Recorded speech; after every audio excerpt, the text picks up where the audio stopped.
My name's Josta Shamapani. My name's Mary Shamapani.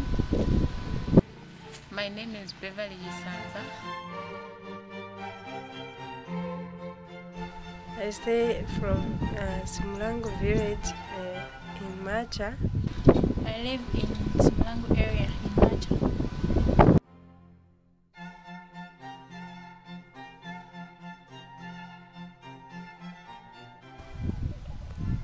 Macha, I like this place because it's cool.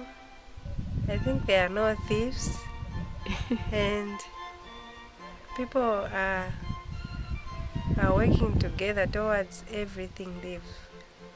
They like development actually. In Macha, I'm just doing nothing. I'm just staying at home, just taking care of my family members. In Macha, I like interacting with people. I also like working. I work. I used to work. I should probably say I used to work. I also love cooking a lot. Yes.